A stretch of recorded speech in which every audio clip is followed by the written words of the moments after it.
Pemirsa, dua orang kakak beradik diringkus petugas kepolisian Satuan Reskrim Polres Aceh Timur karena kedapatan mencuri 1 unit sepeda motor. Tak hanya kedua tersangka, polisi juga meringkus 3 tersangka lainnya yang salah satunya telah menjalankan aksinya selama 12 tahun.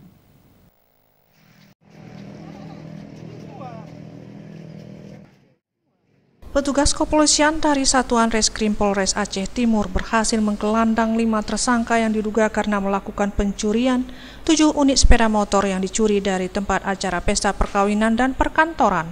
Dari 5 tersangka itu, 2 diantaranya adalah kakak beradik yang tinggal di Kecamatan Perlak, Aceh Timur.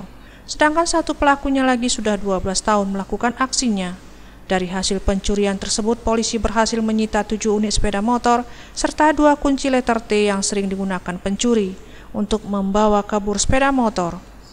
Kapolres Aceh Timur AKBP Wahyu Kuncoro menyebutkan, selain kakak beradik yang ditangkap Satuan Reskrim, ada 1 tersangka lagi yang telah melakukan aksi seperti ini selama 12 tahun.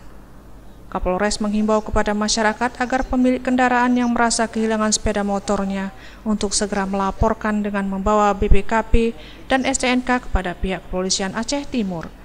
Seperti dapat mengungkap pelaku curanmor, di mana 8 yang sudah kita amankan, 8 roda 2 dan 5 tersangka, di mana salah satunya sudah melakukan pencurian sebanyak 17 kali.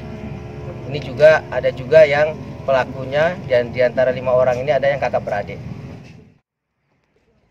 Dari Aceh Timur, kontributor Aceh TV.